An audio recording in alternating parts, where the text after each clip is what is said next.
What's the haps? I'm Meroka, and today I'm going to be taking a quick look at the Weaponographist by Puuba. This is a roguelike, and it could at first glance be compared to something like Binding of Isaac or a Wizard's Lizard, those kind of games. It does have some differences though, so we're going to take a look and find out. Let's have a look in the options menu before we get into it.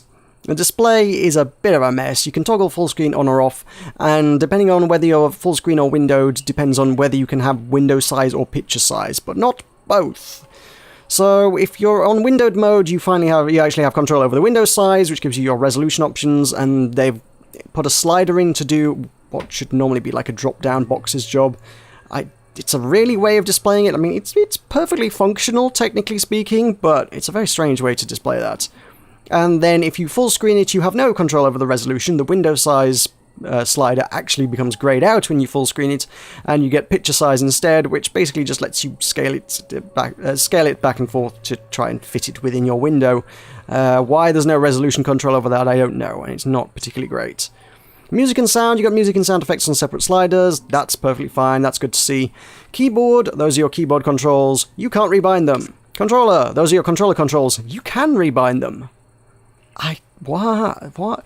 That's completely arse backwards, that really is. Normally, in anything else, it'd be the other way around. Normally, it'd be like, no, you can't rebind the Xbox pad, but that's fine, you don't expect to do that. But the keyboard, have at it. No, completely the other way around. You can't rebind the keyboard, you can rebind a controller. Go figure. How strange. Let's head on in and have a look at things. So, this is our chap, top left corner, Doug McGrave. Very funny, yep. There's a lot of very silly names in this. So Doug McGrave is our protagonist. He has certainly dug his own grave. He's annoyed a witch, and a witch has cursed him, so that this almighty adventurer, all the equipment he uses will crumble and fade before him. His powers will wane, as long as he doesn't help out this town. So for every moment that he is fighting the forces of evil, you're okay. But if you stop to take a break, all your powers will fade before you. So these guys in the town, they're not quite as they're not as unforgiving as the witch who cursed us. These guys are kind of happy to work with us. So these are all going to be vendors. They're going to help us upgrade our stuff. So I've got a chap here that will sell us power-ups that will appear in the dungeons. This guy is going to give us some snake oil that's going to basically undo parts of the curse. So it can give us more health, better invulnerability after taking hits, weapon durability, speed and things. This little lady is going to help us upgrade our weapons so we can do more damage with each of the weapons we will find in the dungeons. And this chap is going to upgrade the magic spells that we get. Not that I found a lot so far, but there you go. And this character, he's kind of the protagonist's companion. I forget his name, to be honest. He's mostly just kind of for the purposes of the game, a record keeper. So he shows us leaderboards and archives and a little bit of a guide on how to play, in case you forget how to play. This cave on the right is where we go play, although we have this glowing purple statue up there which acts as our checkpoint. So we've got depth 1, start at the beginning. You get a checkpoint that allows you to save like the room right before the first boss, so you can see the progress. Took 8 minutes to get there. I had 4 health. I had that particular weapon, which was actually about to break, right before we got to Giant Robot Dinosaur, which is the first boss. Fair enough. And then you can start at room 2, and yeah, you get less goop, the goop being the currency in this. You can see 370 goop in the top corner is how much currency I have. So if you start using checkpoints to save your progress and try and make a bit more headway that way, you don't get as much stuff out of it. So if I head on into, let's start at the beginning, why not? Let's start at depth 1, start as you mean to go on, start at the beginning. So we head on in. We've got these arenas. These are a square arena with 4 doors on each side. As I say, I think we've seen those 1 or 2 places before, maybe. We're going to get a lot of we start off with only our fists. We have no weapons to our name. All the enemies have weapons, and we can pick them up. So if we punch the snot out of some enemies, then all the enemies are going to start dropping weapons that we can use and turn them against our foes. So we've got guys with guns. Might be worth killing some guys with guns, because that will give me a gun. And this is going to be it. So you've got, as you saw with the controls on the Xbox pad, it's just the 4 face buttons. Just choose the direction that you shoot. It's move with the left stick and attack with the sword or shoot with the gun or whatever, using the 4 face buttons. And it's just kind of an arena job. It's just when you have killed all the things in the room, there's not really any gauge of how many people are going to be in the room because they just kind of keep spawning for a while. After a while, they will disappear and a door will open and allow you to progress. It's a little bit more linear than something that some of the games I've already compared it to, insofar as it literally just opens one door and that's the only way you can progress. So, once all these chaps are dead, one of the doors will open and I will be able to make it on my merry way. We've got the combo meter at the bottom. There we go, door's open. So the combo meter at the bottom is going to be maintained by killing things. The yellow meter is the combo meter, the number next to it is how many things I've comboed. And as long as I keep killing things, that meter will stay full. That depletes over time. As long as you're not killing things, the combo meter will deplete. That's generally how combo meters work. Then below it, there is an XP meter as well. And if the combo meter is empty, if you allow that to completely deplete, you will start draining XP as well, as part of the Witch's Curse. Your powers will wane. As long as you're quite happy to help the townspeople. That was one of our magic chests come to our aid. It didn't really have a lot in it, but it was there. As long as we're helping out the people by effectively slaying these demons, as long as we keep the combo going, the combo is basically our metric of measuring how well we are helping the town by slaying demons, then our powers will not wane. We'll not be bound by the curse and we'll be allowed to level up, and as we level up we'll get stronger.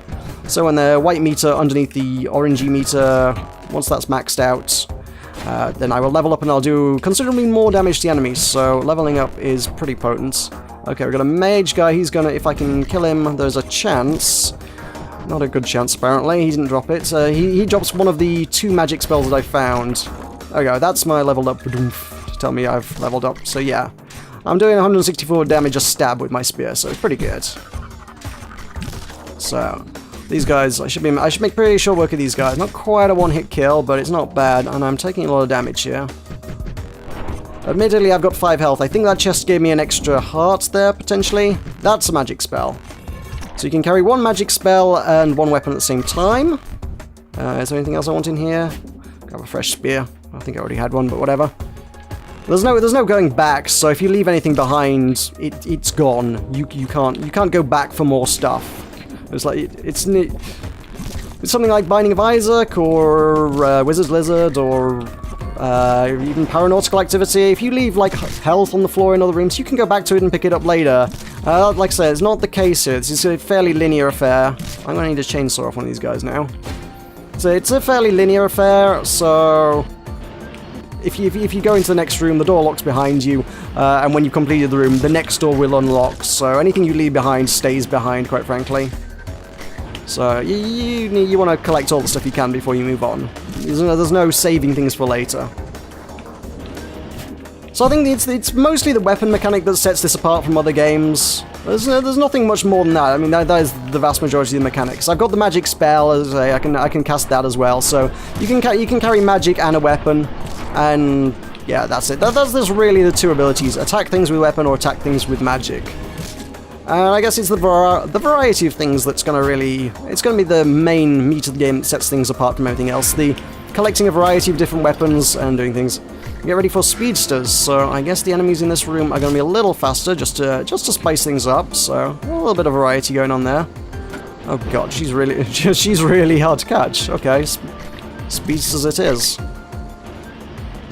If you can drop a sword, I wouldn't mind a sword. Sword might be useful. Well, I don't know, I like the chainsaw. Chainsaw's good. So I've unlocked, I don't know, I think it's maybe about 7 or 8 weapons in the first area, and then there'll be new enemies carrying new weapons in each new area you get to. So as you make progression, you'll unlock more things, and then you'll want to upgrade them as well. You need to spend currency on upgrading them. I think that's level 3 I've hit now, yeah. So you can spend currency on upgrading them as well, so that you can make more progression and make your way through. That was a sprint mode. Oh sweet, I got a sprint pickup. Cool. That's useful. Oh, damn it. So yeah, the chests I haven't seen them spawn without buying them. You have to go to the vendor in town to get the chests as power-ups. So once you've unlocked them, they can appear randomly in there. It's kind of the way they work. You unlock them and then they will start appearing in the dungeons. And there's one that's like, give you a permanent health upgrade somewhere in floor 1, which is why I've got the 5 health rather than the base 4 now. And then I've got another upgrade that does effectively the same thing on floor 2 as well. Oh, I'm out of weapons? Okay, give me another one of those. So yeah, the weapon durability is again, I guess, part of the curse. It's all our things are destined to crumble around us, and that includes any chainsaws or machine guns we pick up. Everything fails in our hands because we are cursed by the witch. So, given that it's kind of just the one mechanic, is that enough to keep it going? I mean, okay, the Wizard's Lizard and Binding of Isaac, they generally include quite a variety of different things. Certainly Binding of Isaac did, especially with the Rebirth as well. Added a lot of new stuff to the game. So, how does this stack up against it, I suppose, since it feels like, it does feel like a very, very obvious comparison, I think. And I think the mechanics, they're not as interesting as I might hope. At first glance, it's one of those things where it's like, oh, that's kind of neat. You're constantly changing weapons. There's like, your weapons are going to break, so you're constantly finding yourself competing with the demands of you've got to find a replacement weapon when your next one breaks.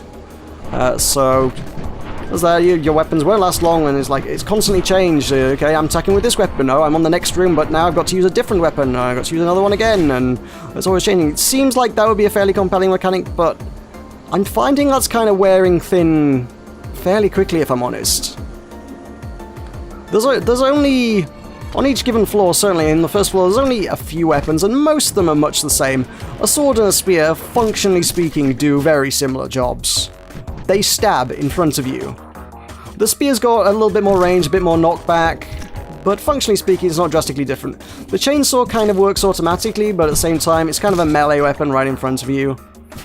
You've got a bow, which shoots slow, heavy-hitting projectiles, and you've got the minigun, or whatever, it's not a minigun, it's a machine gun, that shoots lots of smaller projectiles. But again, it just kind of boils down to two very similar things. There's a slingshot which shoots pine cones on the second area. It kind of falls somewhere in between the two.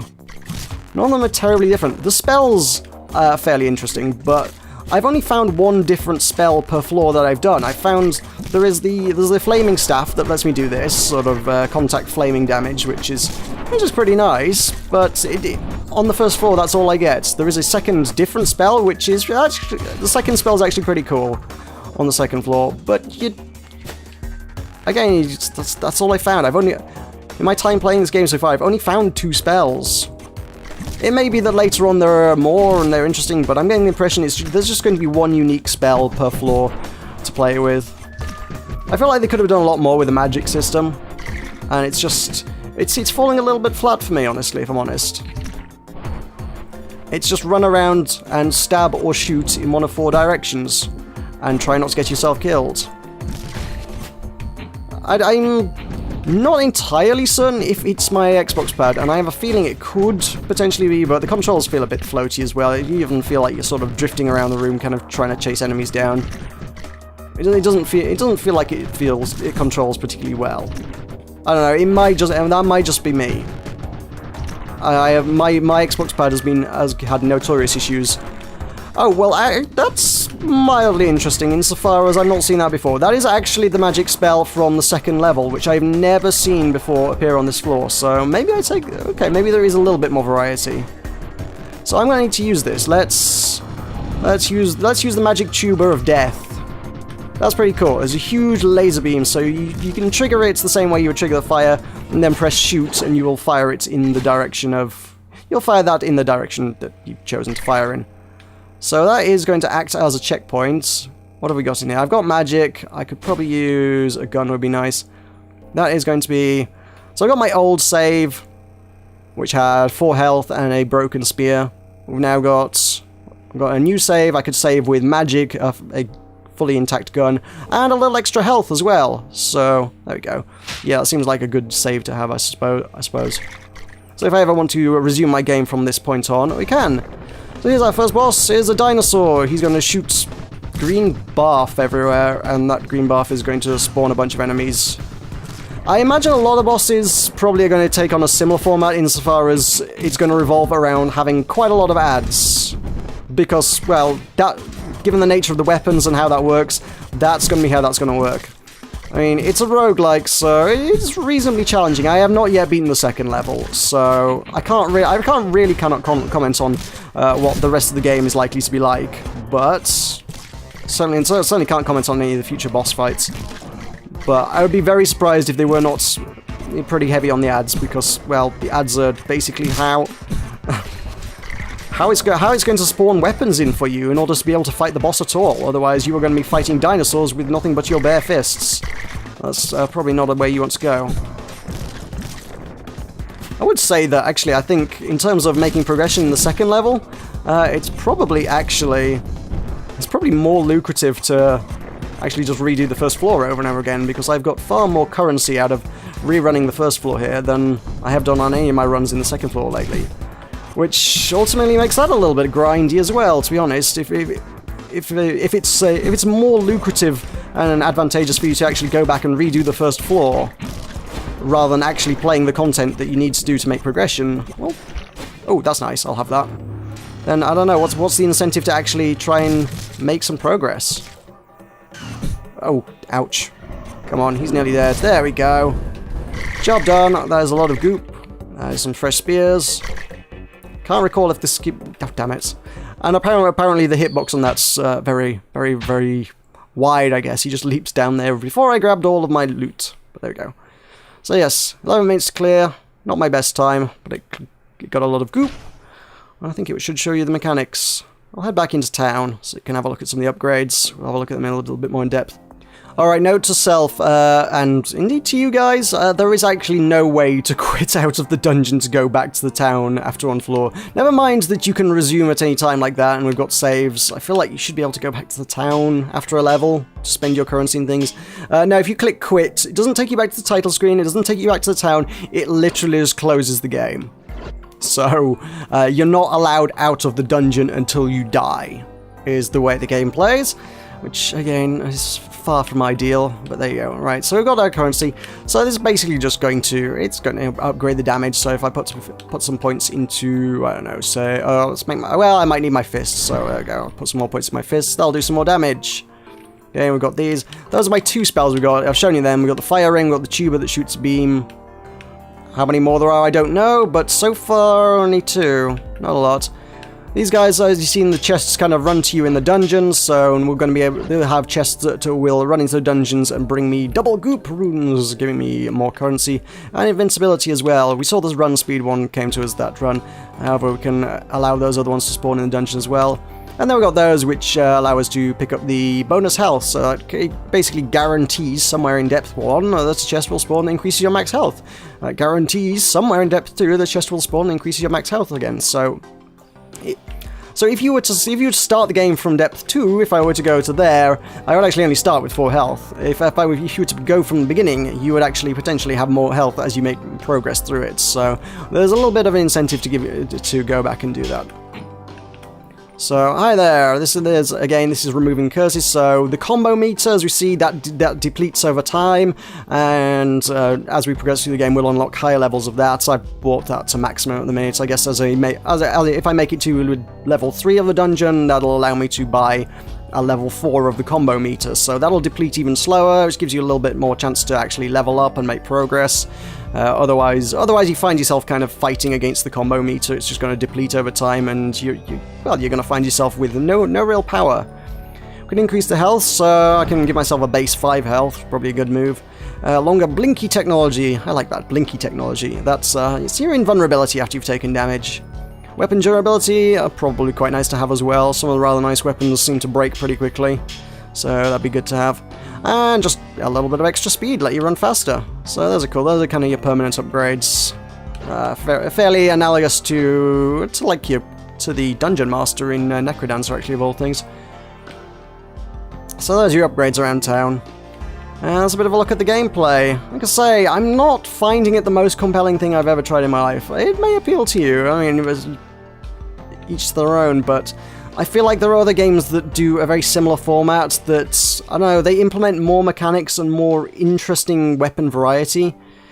As it is, it kind of feels like they pretty much fall into two categories. You've got a sword, you've got a spear, you've got a chainsaw, which is, I guess it's continuous damage, but it's still not drastically different. And then you've got your bow, your machine gun.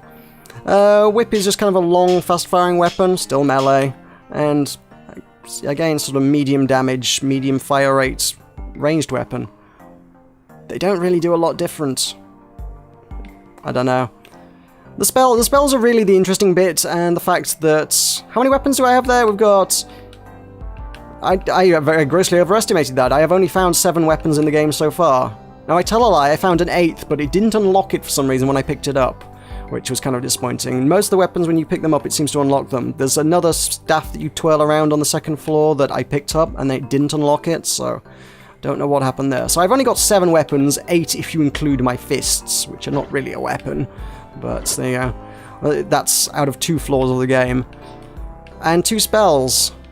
For something that's ostensibly about having a lot of weapons, it just doesn't seem to have as many as I would hope. I feel like, especially with the magic, it feels like they could have really done something really interesting with having a whole variety of magic at your disposal. And there's only 2. There's only 2, and one of them is predominantly defensive.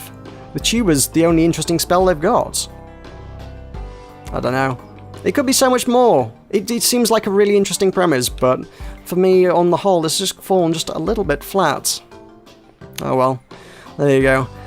That's a quick look at the Weaponographist. So this is now available on Steam, available for £6.99 or regional equivalent. They are doing a 20% launch discount for the first week, and it will be available on Windows and Mac. So thank you very much for watching. I've been Meroka, and this has been the Weaponographist. I'll see you next time.